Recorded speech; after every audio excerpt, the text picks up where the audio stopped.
اعوذ باللہ من الشیطان الرجیم بسم اللہ الرحمن الرحیم۔ عزیزان من، آج اکتوبر 1981 کی 16 تاریخ ہے اور درس قرآن کریم کا آغاز سورہ الدخان کی آیت 38 سے ہو رہا ہے، 44/38۔ پیچھے سے سلسلہ کلام اس کشمکش کا چلا آ رہا تھا جو حق اور باطل میں شروع سے چلی آ رہی ہے۔ مخالفین کی مخالفت شدت اختیار کیے جا رہی تھی، ان سے بار بار کہا جا رہا تھا کہ یہ مسئلہ کچھ تمہارے اور ہمارے درمیان کسی مخاصمت کا نہیں ہے، بلکہ یہ کہنے والا رسول کہتا تھا کہ میں تو صرف یہ کہہ رہا ہوں کہ تم جس تباہی کے راستے پہ جا رہے ہو اس سے مڑ جاؤ، ہٹ جاؤ، صحیح راستہ اختیار کر لو، تباہ ہو جاؤ گے، اور تم اس کی مخالفت کر رہے ہو۔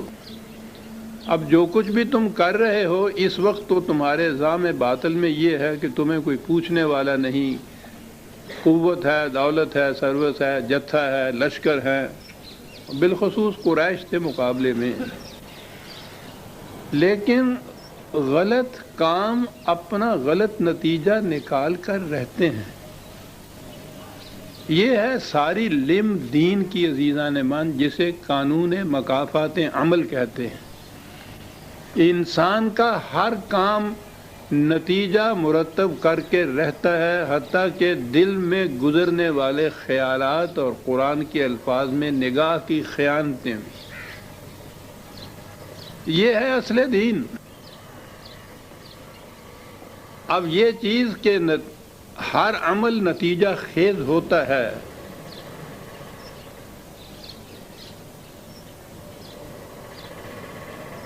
اس سے اگلی آیت یہ ہے، وَمَا خَلَقْنَا السَّمَاوَاتِ وَالْأَرْضَ وَمَا بَيْنَهُمَا لَاعِبِينَ مَا خَلَقْنَاهُمْ إِلَّا بِالْحَقِّ وَلَكِنَّ أَكْثَرَهُمْ لَا يَعْلَمُونَ۔ آیت یہ ہے کہ ہم نے اس سلسلہ ارض و سما، اس سلسلہ کائنات کو یوں ہی کھیل کے طور پر پیدا نہیں کیا، اسے بالحق ہم نے پیدا کیا ہے، لیکن اکثر لوگ اس بات کو سمجھتے نہیں ہیں۔ بظاہر نظر آتا ہے کہ پیچھے سے سوال چلا آ رہا تھا کہ تمہارے غلط کام غلط نتائج پیدا کریں گے، اس سے تم تباہ اور برباد ہو جاؤ گے۔ سابقہ اقوام نے یہی کچھ کیا تو ان کی بھی یہ کیفیت ہوئی، اور اس کے بعد اگلی آیت یہ ہے کہ یہ سلسلہ کائنات ہم نے بالحق پیدا کیا ہے، یوں ہی یہ مذاق نہیں، ہنسی نہیں، لیکن لوگ کم سمجھتے ہیں۔ آپ نے دیکھا کہ بظاہر اس میں کوئی جوڑ نظر نہیں آتا، کوئی ربط نظر نہیں آتا، لیکن یہ تو قرآن ہے، بڑی گہرائیوں میں جا کے اس کے ربط کا پتہ چلتا ہے۔ پہلی بات تو یہ، قرآن نے ایک مقام پہ نہیں، اکثر مقامات پہ اس خارجی کائنات کے متعلق یہ کہا ہے کہ یہ بالحق پیدا کی ہوئی ہے۔ یہ حق بڑا جامع لفظ ہے عربی زبان کا، لیکن عام معنی بھی لیے جائیں تو اس کے معنی یہ ہوتے ہیں کہ یہ پازیٹیو چیز ہے، ایک مثبت چیز ہے، یہ ایگزسٹ کرتی ہے، یہ حقیقت ہے، یہ ریالٹی ہے۔ اب اس کے کہنے کی کیا ضرورت تھی؟ یہ تو ہمیں نظر آتا ہے، محسوس کائنات،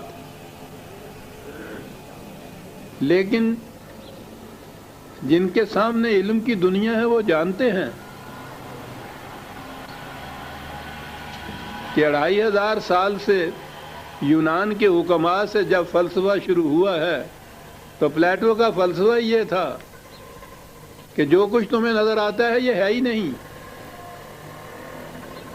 یہ ایگزسٹ ہی نہیں کرتی، یہ وہم ہے، یہ تمہارا خیال ہے۔ اور یہ وہاں تک، پلیٹو تک نہیں رہا، ساری دنیا کو متاثر کر گیا۔ یہ سارا ہندو فلسفی اسی پہ مبنی ہے یہ مایا کا جال ہے، یہ فریب ہے۔ آپ کا سارا تصوف اسی پہ مبنی ہے کہ اس کی حقیقت ہی کچھ نہیں ہے۔ تصوف، فلسفہ، ان پر مبنی شاعری، ہستی کے مت فریب میں آ جائیے وسط، عالم تمام حلقہ دام خیال ہے، ایگزسٹ ہی نہیں کر رہی۔ ایگزسٹ ہی نہیں کر رہی تو اس کی اہمیت پھر کیا ہو سکتی ہے؟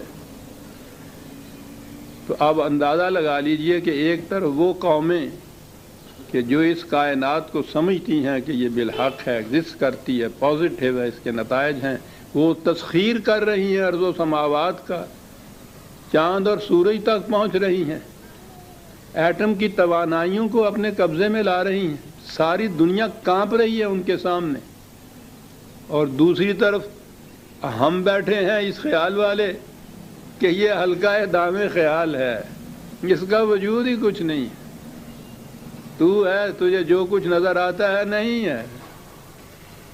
تو اب سوچئے کہ یہ قوم ان قوموں کا کہیں مقابلہ کر سکتی ہے؟ اسی نقطۂ نگاہ سے بھی آپ دیکھیے تو قرآن کا بار بار یہ کہنا کہ یہ بالحق ہے، یہ ایگزسٹ کرتی ہے، یہ ایک ریالٹی ہے، یوں ہی کہیے انگریزی میں جو کہتے ہیں، یہ ایک ریالٹی ہے، اس کا مسخر کرنا تمہارا فریضہ ہے، اس سے کام لینا ہے تم نے۔ تو اسی سے آپ دیکھیے کہ یہ دو نظریات زندگی ایک دوسرے سے جو متضاد تھے، اس نظریہ زندگی نے کیا نتائج پیدا کیے اور یہ بالحق کا نظریہ زندگی کیا نتائج پیدا کرے گا۔ لیکن ہمیں اس سے کیا واسطہ؟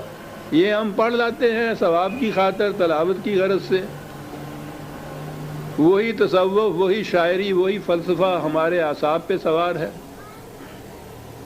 وہ قومیں جنہوں نے سمجھا کہ واقعی یہ ان ریالٹی ایگزسٹ کرتی ہے اور یہ قوتیں ایسی ہیں جن سے ہم نے کام لینا ہے، وہ کہیں سے کہیں جا پہنچی ہیں، قرآن کے بالحق کا انہوں نے فائدہ اٹھایا، ہم اس کو پھر بھی باطل ہی سمجھتے رہے۔ لیکن یہ اس کا ایک پہلو ہے، جو پہلی بات جو میں نے کہی تھی نا کہ پیچھے سے بات چلی یہ آ رہی ہے، مجرمین سے کہا ہے اہلکناہم انہم کانوا مجرمین، اقوام سابقہ تباہ ہو گئی کیونکہ وہ احکام خداوندی کی خلاف ورزی کرتی تھی، تعمیری پروگرام جو فطرت نے دیا ہے ان کے خلاف جاتی تھی، سلب و نہب ایکسپلائٹیشن ان کا مشرب تھا، تباہ ہو گئی، اور اس کے بعد ہے کہ کائنات بالحق پیدا کی۔ اس کا میں نے کہا تھا کہ اس کے اندر کیا ربط ہے، اور یہ وہ چیز ہے جو بڑی گہری ہے، معلوم نہیں یہ پوری اس کی حقیقت کب سامنے آئے گی۔ ابھی تک تو یہ بات اس طرف، یہ تحقیقات وغیرہ تو اہل مغرب ہی کر رہے ہیں، اور اہل مغرب کی نگاہ ابھی قانون مکافات عمل کی طرف نہیں گئی، وہ فزیکل لاز کے اوپر ہی ہیں ابھی تک، طبعی قوانین تک ہی محدود ہیں۔ وہ انسانیت کے جو قوانین ہیں، جو انسانیت کے حقوق انسانیت جسے آپ کہتے ہیں، اقدار انسانیت جسے آپ کہتے ہیں، ان کے سامنے نہیں ہیں، اس لیے ان کی قوت جنگل کا لا پیدا کر رہی ہے۔ بہرحال میرا کہنے کا مطلب یہ ہے کہ یہ جسے آپ اخلاقیات یا اقدار یا ویلیوز کہتے ہیں، یہ ان کے سامنے نہیں، اس لیے قرآن کی یہ حقیقت جو میں ابھی پیش کر رہا ہوں، اس کی انہوں نے تحقیق نہیں کی ہے، ان کی تحقیق فزیکل لاز کے اوپر ہے، فزیکل کائنات کے اوپر، یہی جو آپ کی طبعی خارجی کائنات محسوس دنیا ہے۔ جو میں عرض کر رہا ہوں وہ قرآن کی یہ آیت ہے 45/22، اتنی عظیم آیات میں سے ہے، تو میں نے عرض کیا ہے کہ میری تو بہرحال زندگی گزر گئی ہے اسی قرآن پہ غور کرتے ہوئے۔ اس آیت کی کنہ حقیقت کے متعلق ابھی کچھ یوں کہیے گا زیادہ کوئی تحقیق نہیں ہوئی، آیت ہے وَخَلَقَ اللَّهُ السَّمَاوَاتِ وَالْأَرْضَ بِالْحَقِّ، وہی جو الفاظ یہاں تھے وہی ہے۔ خدا نے اس خارجی کائنات کو بالحق پیدا کیا ہے، تو ایز اے ریالٹی ہے، اگر وہی ترجمہ کرنا ہے، یہ حقیقت ہے، یہ بالحق ہے، یہ پیدا کیا۔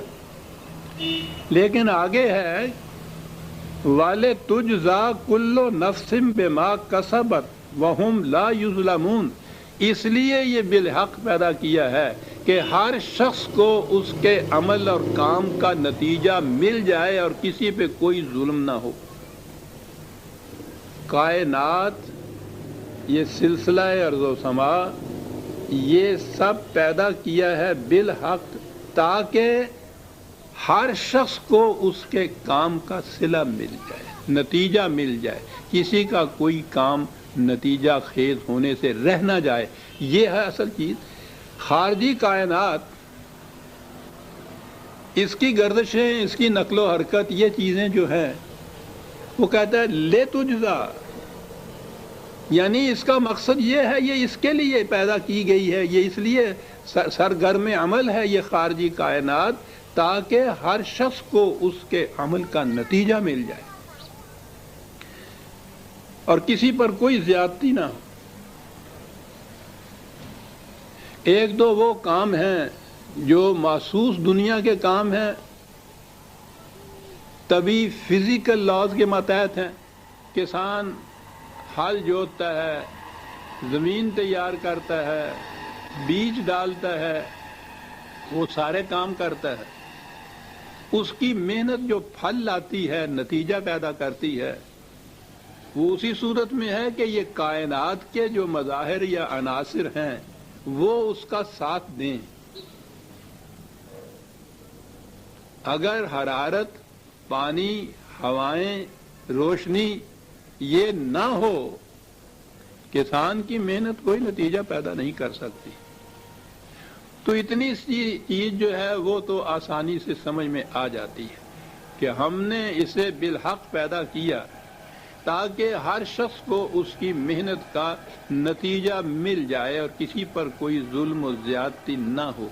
تو میں نے عرض کیا ہے کہ جہاں تک یہ طبعی چیز ہے، فزیکل لاز ہیں، اس میں تو بات آسانی سے سمجھ میں آ جاتی ہے کہ اگر یہ خارجی کائنات کے جو مظاہر ہیں، عناصر ہیں، قوتیں ہیں، قوا ہیں، یہ اگر ساتھ نہ دیں تو انسان کی محنت جو اس خارجی کائنات میں وہ کرتا ہے کبھی نتیجہ خیز نہ ہو۔ ہر معاملے میں فطرت کے ان قوانین اور ان قوتوں کا ساتھ ہونا اس کے نہایت ضروری ہے۔ تو ایک تو اس کا یہ جو کہا لے تجزا کل نفس بما کسبت وہم لا یظلمون، ایک بات تو یہ سامنے آئی، لیکن بما کسبت کے اندر تو صرف یہ فزیکل لا یا طبی قوانین کے ماتحت ہی محنت نہیں ہے، ساری چیز تو انسان کے اقدار کی ہے۔ یہ بات کہ صاحب قوت، صاحب اقتدار، سرکش قوتیں سلب و نہب کرتی ہیں، غصب کرتی ہیں، ظلم کرتی ہیں، لوٹتی ہیں، کھسوٹتی ہیں، فریب دیتے ہیں، جھوٹ بولتے ہیں، دوسروں کو تنگ کرتے ہیں، یہ اقدار کے خلاف ہے نا۔ ان چیزوں کا، ان باتوں کا بھی تو نتیجہ ہے نا۔ اصل چیز تو میں نے عرض کیا تھا کہ وہ تو یہ ہے جن کی نتیجہ خیزی، وہ جو کہتا ہے کہ یہ اس لیے ہے سب کچھ انہ لا یفلح الظالمون، کہ ظالم کی کھیتی پنپ نہیں سکتی، یہ ایک قانون ہے۔ عام طور پہ ہم دیکھتے ہیں کہ ظالم ہی پنپتے ہیں اور مظلوم تو دن بدن مظلوم تر ہوتا چلا جاتا ہے۔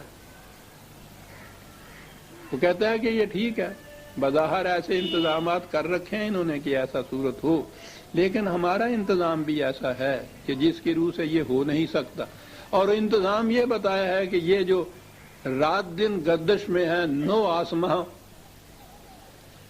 اگرچہ یہ شاعری تھی اس کی، لیکن بات اس نے یہ ٹھیک کہی کہ رات دن گردش میں ہے نو آسماں، ہو رہے گا کچھ نہ کچھ گھبرائیں کیا، لیکن یہ چیز جو تھی میں ضمن عرض کر دوں کہ یہ غلط تھی. وہ ایک عقیدہ تھا ایران والوں کا چلا آ رہا کہ انسانوں کی قسمتیں ستاروں کے تابع ہوتی ہیں، تو اس لیے وہ گردش افلاق جسے کہتے ہیں یہ ہماری شاعری میں عام طور پہ آتا ہے.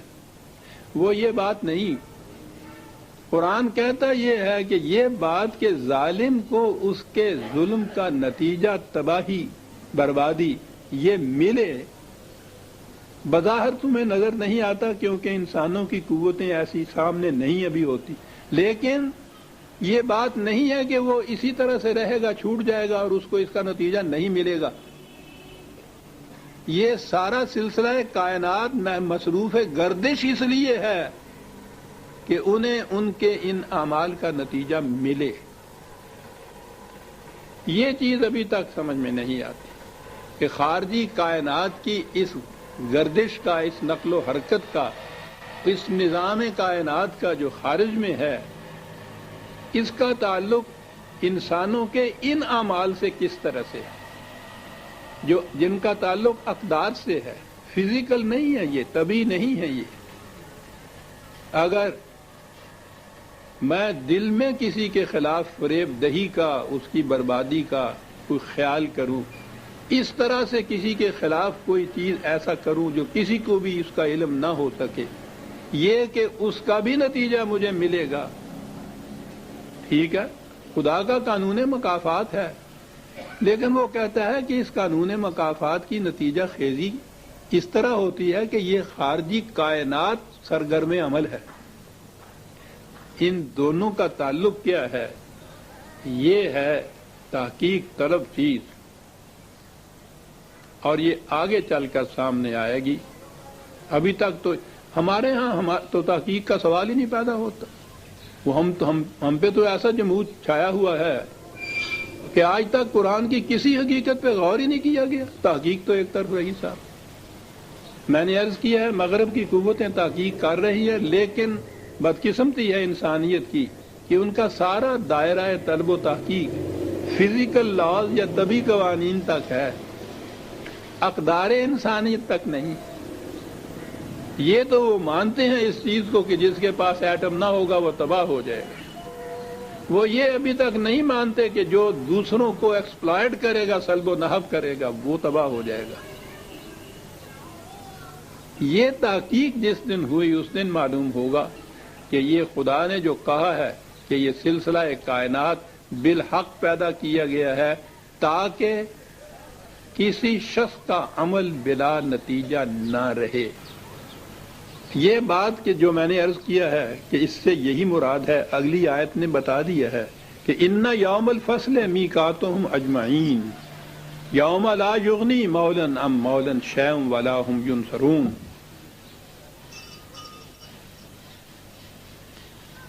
یہ خارجی کائنات کا سلسلہ جو ہم نے کہا ہے سرگرم عمل ہے، تو ان لوگوں کو معلوم ہونا چاہیے کہ یہ نہیں کہ جو جی میں آئے ان کے یہ کرتے رہیں، کوئی پوچھنے والا ہی نہ ہو، کوئی گرفت کرنے والا نہ ہو، مواخذہ کوئی نہ ہو. مواخذے کا وقت آ جاتا ہے، آئے گا، ضرور آئے گا، فیصلہ ہوگا ان چیزوں کا. اور یہ وہ وقت ہوگا کہ جب کوئی دوست کسی دوسرے دوست کا کہ کام نہیں آ سکے گا، کوئی کسی کے لیے کسی کو چھڑا نہیں سکے گا. یعنی اس قسم کا فیصلہ جو ہے قانون مکافات عمل کا، اس آیت میں یہ کہا کہ یہ آنے والا ہے. اس سے اس یوم الفصل جو ہے نتیجے کا دن، اس میں تباہی سے، عذاب سے وہی بچ سکے گا الا من رحم اللہ انہ هو العزیز الرحیم. عام ترجمہ تو اس کا یہی کرتے ہیں کہ جس پر خدا رحم کرے، یعنی مرسی کے اوپر. یہ تصور عیسائیت کا ہے، یہ ترجمہ ہی غلط ہے صاحب. عدل اور رحم تو جو متضاد چیزیں بظاہر نظر آتی ہیں، اور یہ سارا قرآن تو عدل پہ مبنی ہے، مکافات عمل کا قانون تو عدل پہ مبنی ہے. عیسائیت نے پیچھا چھڑایا تھا نا عمل کے نتیجے سے، گاڈ از مرسی، کہ وہاں پولس کے الفاظ کے اندر کہ نجات انسان کے اعمال سے نہیں ہو سکتی، وہ اس کی مرضی پہ ڈیپینڈ کرتا ہے، اور اس نے اپنی مرضی کے لیے اپنے بیٹے کو قربان گاہ کے اوپر بھیج دیا. یہ ہے ان کا عقیدہ. مرضی کے معنی یہ ہیں. ہمارے ہاں بھی جب یہ کہا جاتا ہے کہ خدا جس پہ رحم کرے وہی اسی کی نجات ہو سکتی ہے، تو یہ عیسائیت کا عقیدہ ہے.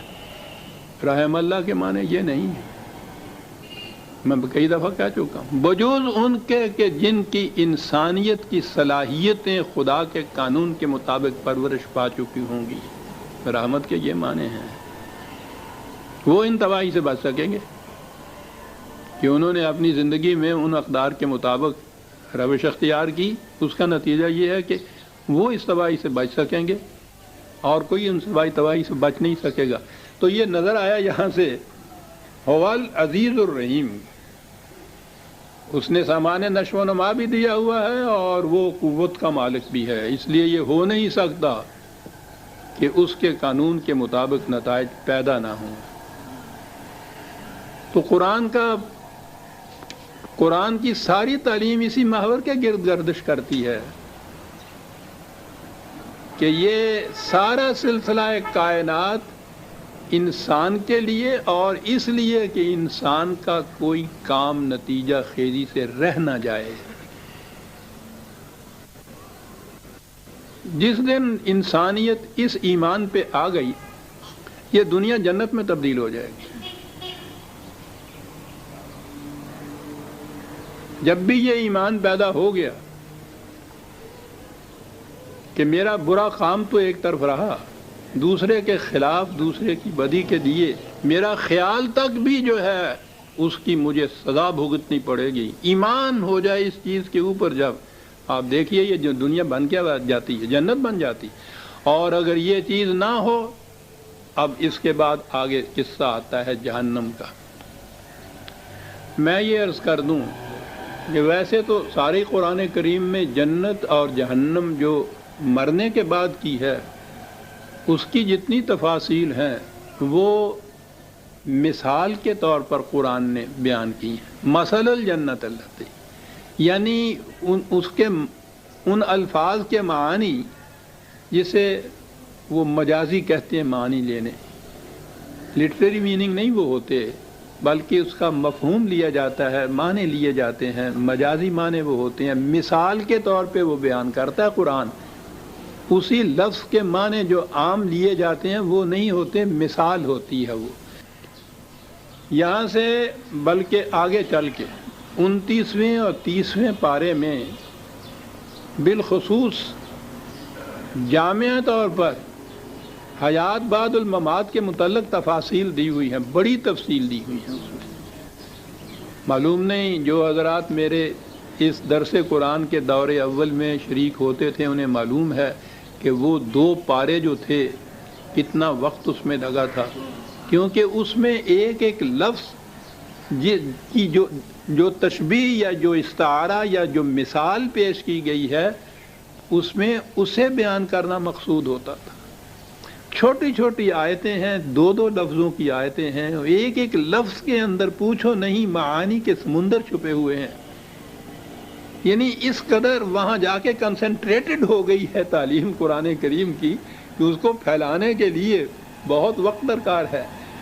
اور وہ اسی لیے ہے کہ ہر چیز تشبیہ اور استعارہ اور مثال میں بیان کی گئی ہے. تو قریباً یہاں سے ہی یا ان پاروں سے ہی شروع ہو گئی ہے وہ بات. اب وہ یہ چیزیں جو اب آئیں گی وہ مثالی طور پر آپ کے سامنے آئیں گی. پہلی چیز اس میں جہنم کی آئے گی کہ یہ تباہی والے کیا صورت ہے. ان شجرۃ الزقوم، یقوم میں ہونا چاہیے، ٹھیک ہے. ان شجرۃ الزقوم طعام الاسیم کالمہل یغلی فی البطون کغلی الحمیم خذوہ فاعتلوہ الی سواء الجحیم ثم صبوا فوق رأسہ من عذاب الحمیم ذق انک انت العزیز الکریم ان ھذا ما کنتم بہ تمترون. تمام آیات میں لفظ تو عذاب ہی ہمارے زبان میں ہے یہی ہم کہہ سکتے ہیں. اس کا ذکر ہے جو ان انسانوں کے تباہ کن انسانیت سوز سلب و نحب کے اعمال کے نتیجے کے طور پر سامنے آنے والی چیز ہے. جہنم ساری چیزیں مثال ہیں، استعارے ہیں، تشبیہیں ہیں. عام لفظی معنی تو پہلے میں عرض کر دوں. شجرت الزقوم، زقوم کا درخت یا پیڑ. عام معنوں میں تو یہ تھوہر کا پیڑ جو ہوتا ہے، عربوں کے ہاں ریگستان میں یہ اگتا ہے. وہ بڑے بڑے وہ ناگ پھنی جیسے اس کے پتے جو ہوتے ہیں، اس کو وہ کہتے تھے. قرآن میں بھی کہا ہوا ہے کہ وہ شجر ہے جس کا روس الشیاطین جس کو کہتے ہیں.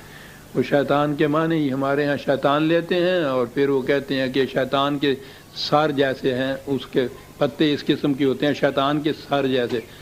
گویا شیطان دیکھا ہے، آپ لوگوں نے اس کا سر بھی دیکھا ہوگا، پھر پتہ چل گیا کہ پتے ایسے ہیں. تو مثال سمجھا رہا ہے ایسی کہ پھر جو آپ نے کبھی دیکھی نہ ہو آپ سوچئے تو صحیح. عربی زبان میں شیطان فنیہ کو کہتے ہیں، کوبرے کو. وہ بالکل کوبرا جیسے اپنا پھن پھیلا دے نا، اس کے پتے اس قسم کے ہوتے ہیں. تو میں لفظی معنی یہ بتا رہا ہوں کہ معنی تو یہ ہو گئے جو کھائیں گے. طعام الاسیم جو ہے، اسیم کا ترجمہ ہمارے ہاں گناہ گار. بس انہوں نے تو کیا، اسم ہو، عدوان ہو، معصیت ہو، جرم ہو، کچھ بھی ہو، لفظ ایک ہے گناہ گار، اور گناہ اس کا ترجمہ کیا. کوئی محسوس طور پہ بات پلے نہیں پڑتی. طعام الگناہ گار کا یہ طعام ہوگا، پگھلے ہوئے تانبے کی طرح ان کے پیٹوں میں کھولے گا، ابلتا ہوا پانی پینے کو ملے گا. کہا جائے گا کہ پکڑو اسے اور جہنم کے بیچ میں جا کے اس کو پھینک دو، پھر اس کے سر کے اوپر کھولتا ہوا پانی اس کے اوپر سر پہ ڈالو اس کے. یعنی یہ عام الفاظ کے معنی اس کے ہوں گے جو ایسا نقشہ دیا ہے. پہلی چیز تو یہ ہے کہ یہ کون لوگ ہیں جن کے متعلق یہ چیز کہی گئی ہے.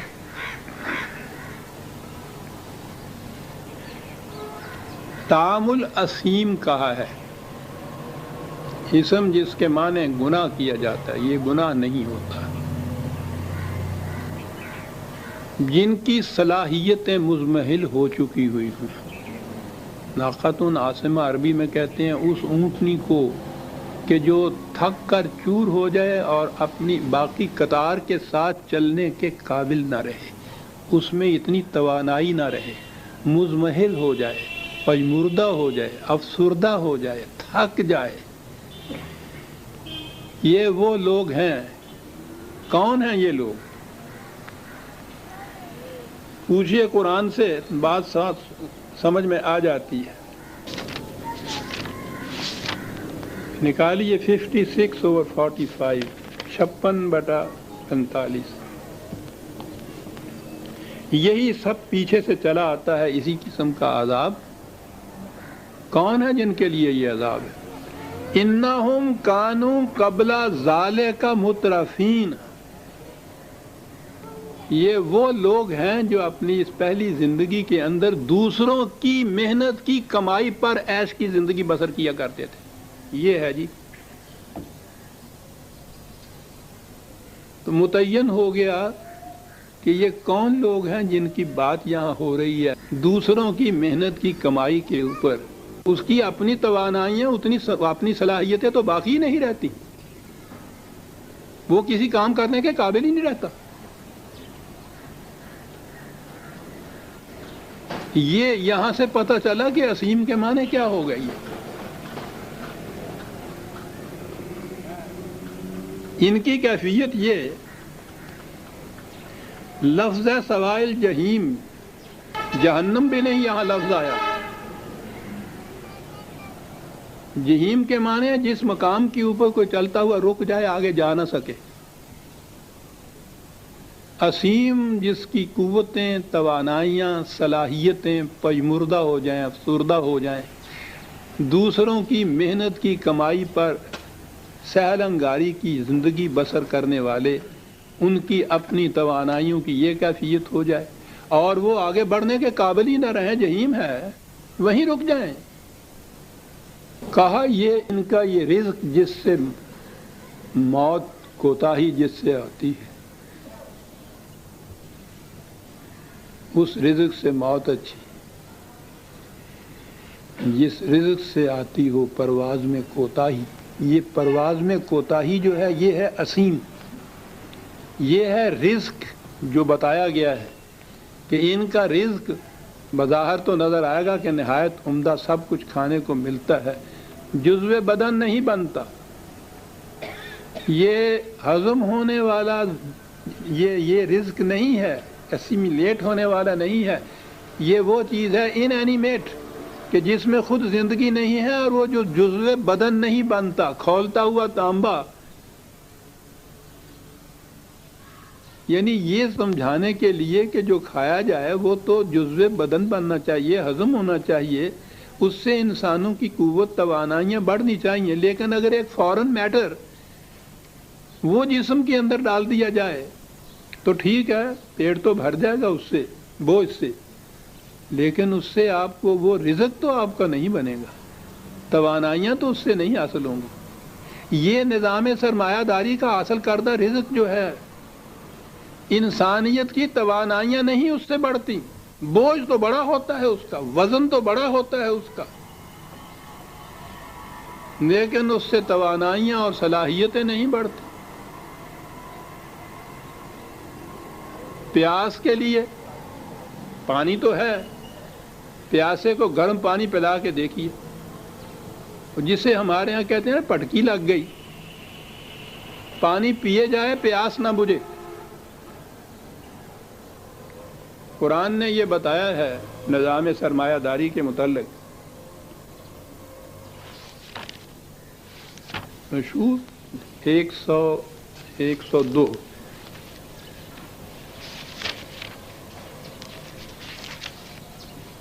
ایک دو چیز ہے ضرورت کی جو ہوتی ہے،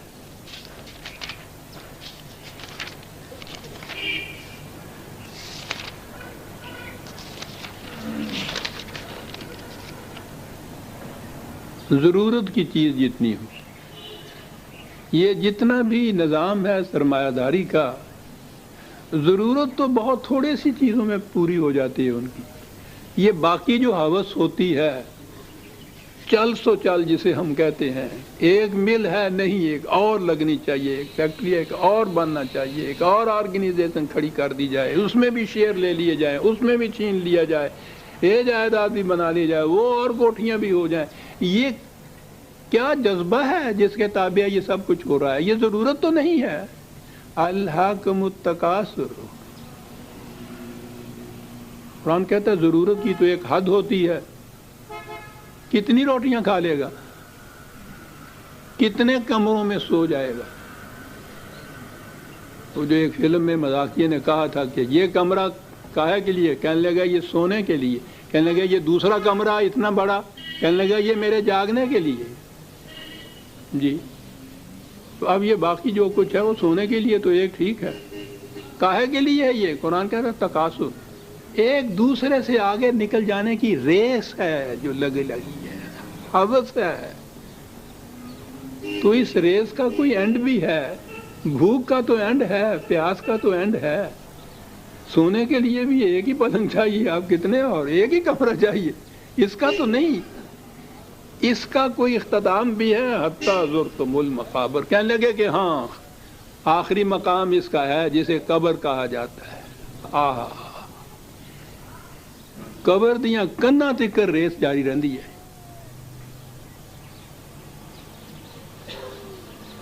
مرتے مرتے بھی بیلنس شیٹ دیکھتا ہے، اور اسی کو دیکھ کے دل ڈوبتا ہے۔ اکثر کئی سنا ہوگا موتیں واقع ہو جاتی ہیں جب اس میں دیکھتا ہے کہ اتنی کمی ہو گئی۔ کہتا کاہے کے لیے یہ ہو رہا ہے؟ الہاکم التکاثر حتی زرتم المقابر، کہتا ہے۔ اور زندگی کا عجیب چیزیں آ رہی ہیں عزیزان من، انیس جمع ہے احباب درد دل کہہ دے، زندگی کا کیا اعتبار ہے؟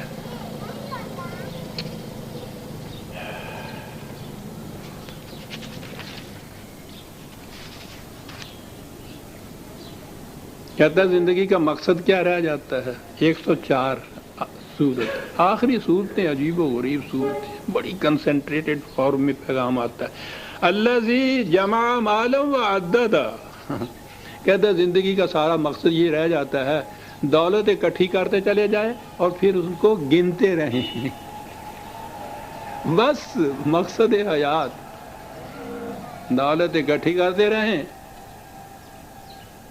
اور اسے پھر گنتے رہیں کہ اب کتنا ہوا۔ یہ کیسی چٹکی دی ہے قرآن نے نازک مقام کی کہ پھر اس کو دیکھتے رہیں کہ اب کتنا بیلنس، اب کتنا ہوا، گنتے رہیں گنتے رہیں۔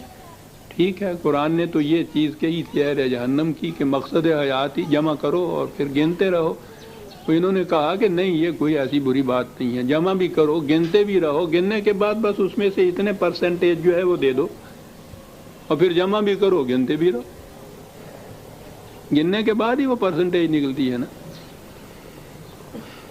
کہتا ہے زندگی کا مقصد یہ رہ جاتا ہے، تکاثر ہے اس کا جذبہ جو ہے ایک دوسرے سے آگے بڑھ جانے کا۔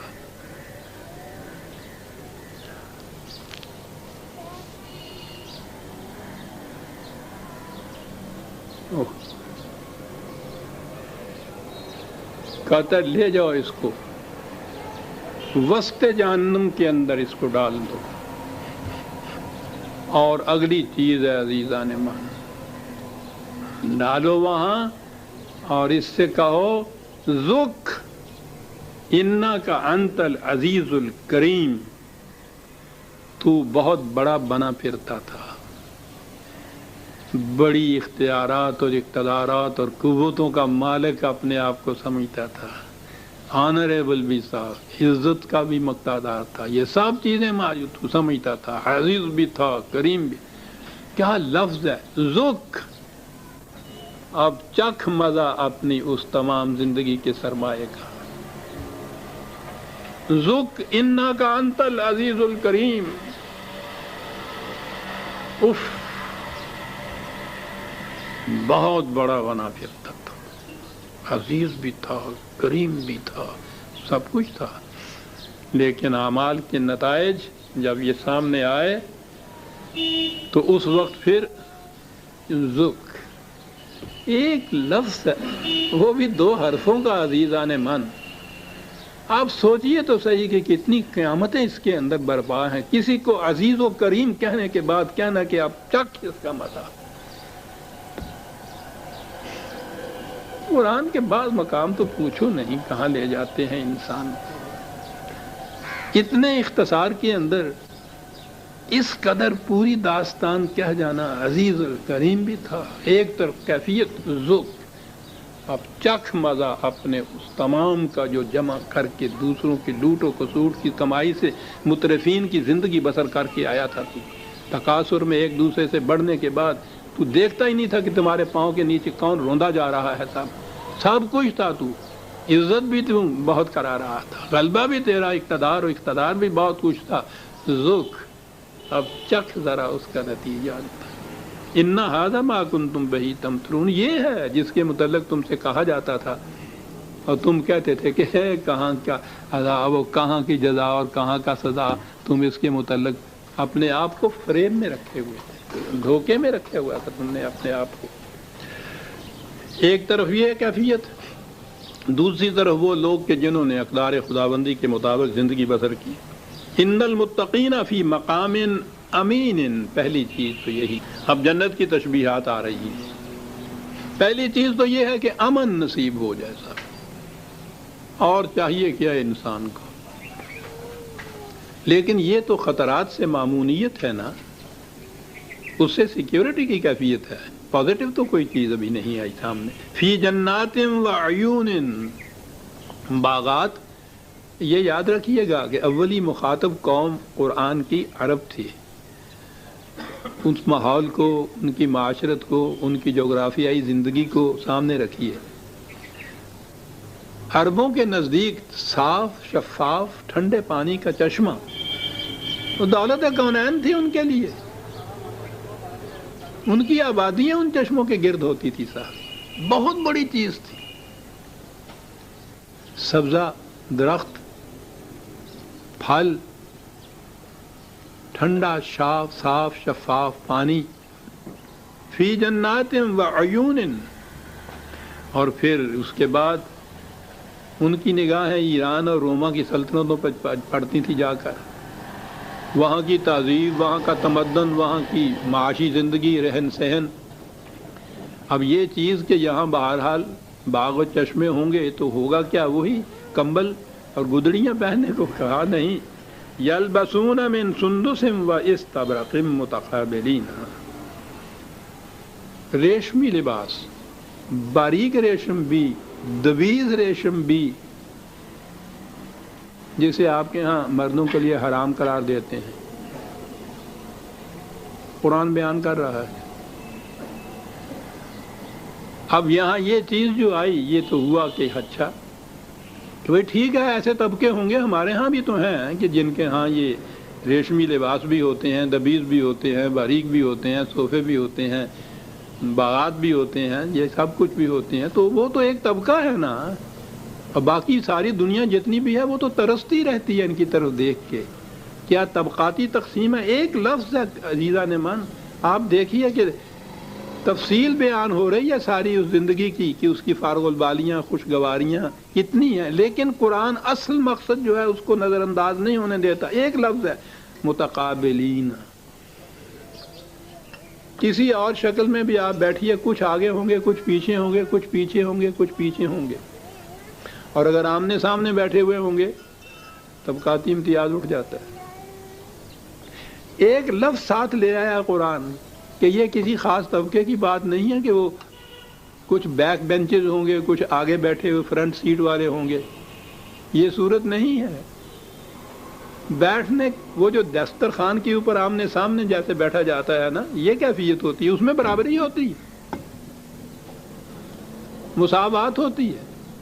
جنت میں کہیں نہیں ہے کہ یہ سب کچھ جو ہے وہ کسی خاص طبقے کو ملے گا اور دوسرا طبقہ جو ہے وہ اسی طرح سے وہاں بھیک منگوں کا ہی ہوگا، وہ ہر ایک کے لیے۔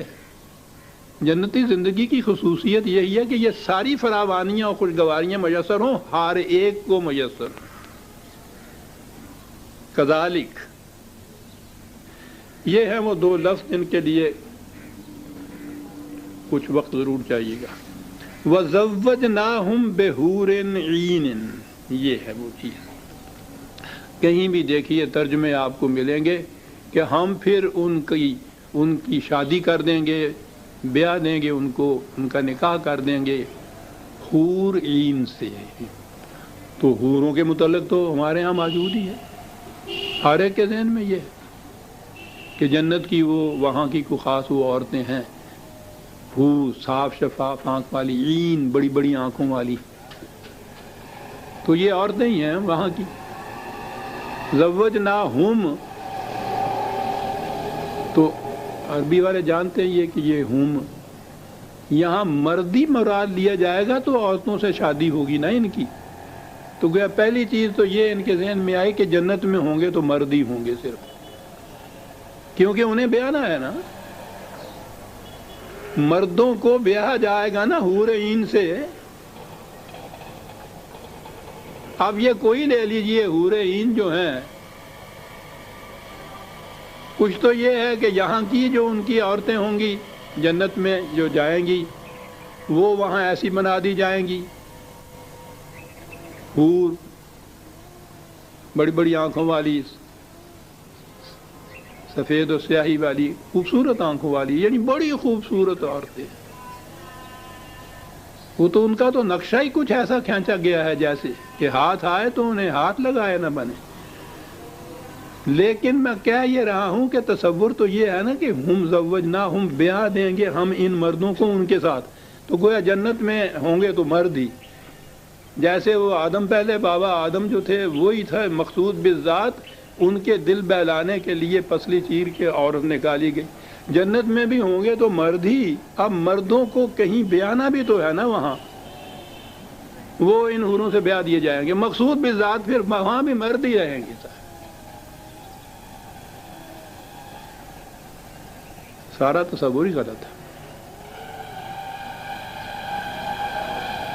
یہ لفظ حور جس کے متعلق ہمارے ذہن میں بھی نہیں آ سکتا کہ یہ مردوں کے لیے بھی لفظ آ سکتا ہے، کبھی ذہن میں نہیں یہ آ سکتا۔ اس قدر ہمارے ذہنوں میں یہ چیز گہرائیوں تک پہنچائی ہوئی ہے کہ حور تو ہوتی ہے، ہوتا نہیں ہے۔ یہ عزیزان ایمان دونوں لفظ جو ہیں، حور بھی اور عین بھی، یہ جمع کے صیغے ہیں، اور یہ مرد اور عورت دونوں کے لیے بولے جاتے ہیں عربی زبان میں۔ ابھی میں عرض کروں گا معنی کیا ہیں۔ مرد بھی حور اور عین، عورت بھی حور اور عین۔ یہ حورن جو ہے اس کا ایک واحد ہے احور جو مذکر ہے، اور ایک ہے حوراؤ جو مؤنث ہے۔ عربی جاننے والوں کے لیے میں یہ دو لفظ کہہ رہا ہوں۔ یہ مذکر مؤنث دونوں کے لیے جمع کا صیغہ یہ حور آتا ہے، مرد اور عورت دونوں کے لیے۔ اسی طرح سے یہ جو عینن ہے نا، یہ بھی جمع ہے آینوں کی جو مذکر ہے اور اے ناؤ کی جو مؤنث ہے۔ تو یہ دونوں لفظ حور اور عین مذکر اور مؤنث دونوں کے لیے آتے ہیں، مردوں کے لیے بھی عورتوں کے لیے بھی آتے ہیں۔ معنی ان کے کیا ہوتے ہیں؟ ہمارے ہاں بھی اہل لغت نے یہ بات کی تھی۔ پاکیزہ نگہی آپ نے تو سنا ہوگا، نگاہ کا پاک ہونا، سنا ہوگا نا آپ نے۔ بڑی تفصیل کے ساتھ ہمارے ہاں جو لغت تاج العروس ہے، بہت اتنا لغت ہے۔ لین نے اپنے ہاں تاج العروس کا عربی انگریزی میں بھی وہ لغت لکھا ہے، اس پہ مبنی کر کے وہ اس کے لیے جو لفظ دیکھتا ہے، میں سمجھتا ہوں وہ زیادہ آسانی سے سمجھ میں آتا ہے۔ پیور اینڈ کلین انٹلیکٹ،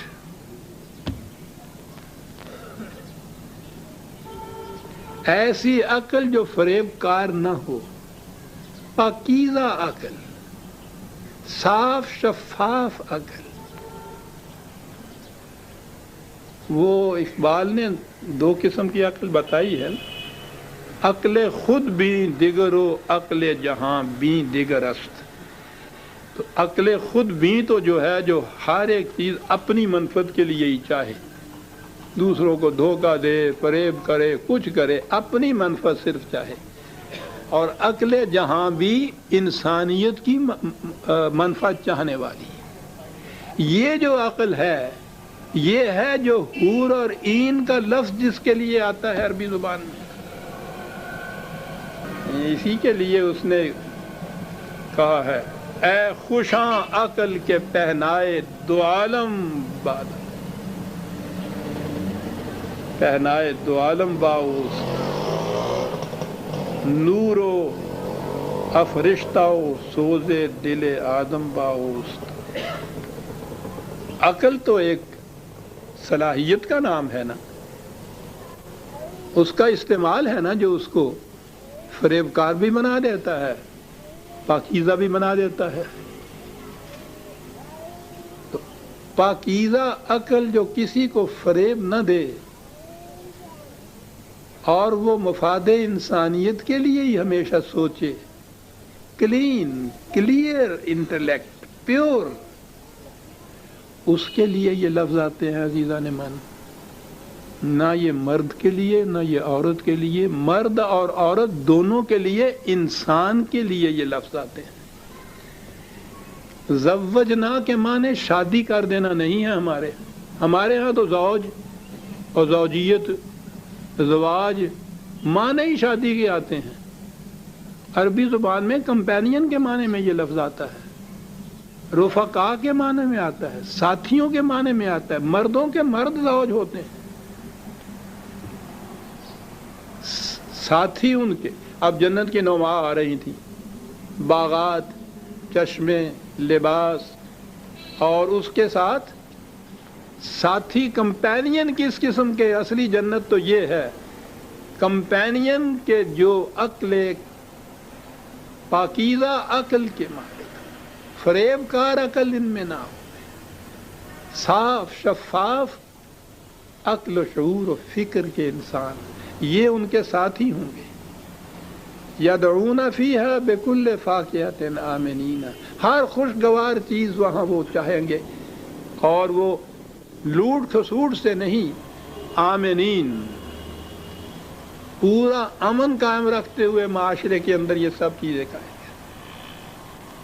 اس قسم کا معاشرہ ایک طرف تو جہاں تک طبعی زندگی کے رزق کا تعلق ہے اس کو بھی مثالوں سے سمجھا دیا کہ بہترین قسم کا جو رزق تصور میں آ سکتا تھا وہ رزق بھی ساتھ دیا، اور وہاں اصل چیز تو یہ کمپینین ہے صاحب،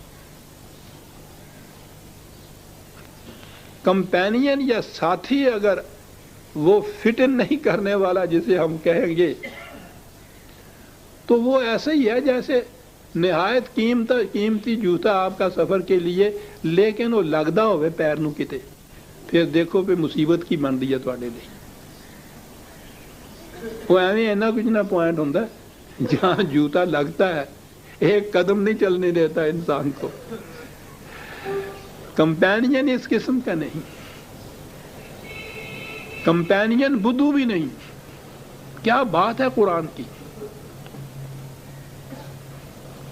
عقل و فکر کے مالک، شعور کے مالک، انٹلیکٹ کے مالک، لیکن وہ جن کا انٹلیکٹ فریب کاری کے لیے صرف نہ ہو، صاف شفاف کلین پاکیزہ عقل و فکر کے مالک، یہ وہاں ساتھی ہوں گے۔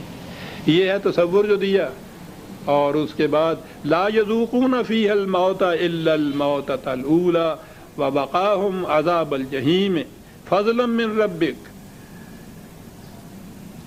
حیات جاوید ہوگی، پہلی موت جو آ چکی وہ آ چکی، اس کے بعد موت نہیں ہے۔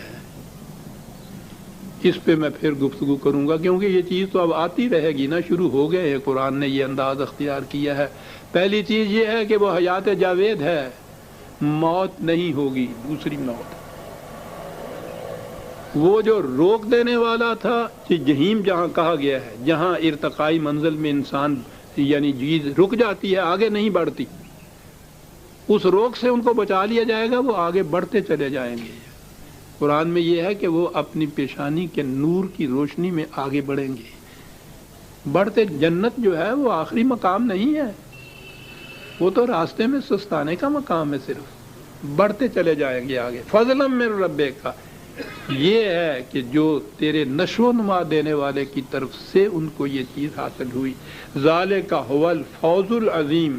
پھر ایک بات آ گئی، دوسری دفعہ عرض کروں گا، قرآن میں نجات کا تعلق نہیں ہے۔ نجات کے معنی ہوتا ہے کسی عذاب میں گرفتار ہونے والے کو اس سے نجات سے چھٹکارا مل جانا، یہ قرآن کا تصور نہیں ہے، اس سے تو کچھ حاصل نہیں ہوتا۔ وہ فوز کہتا ہے، اچیومنٹ، کچھ حاصل ہونے والی بات، اور اچیومنٹ بھی بڑی عظیم۔ آخری آیت آ گئی، فَإِنَّمَا يَسَّرْنَاهُ بِلِسَانِكَ لَعَلَّهُمْ يَتَذَكَّرُونَ۔ ہم نے تمام یہ باتیں تیری زبان میں اے رسول، عربی زبان میں، مثالوں میں، استعاروں میں، تشبیہات میں آسان کر کے بتا دی تاکہ بات سمجھ میں ان کے آ جائے، یہ سمجھ جائیں کہ کیا رہا ہے۔ یہ سب کچھ کہنے کے بعد کہا فَارْتَقِبْ إِنَّهُمْ مُرْتَقِبُونَ۔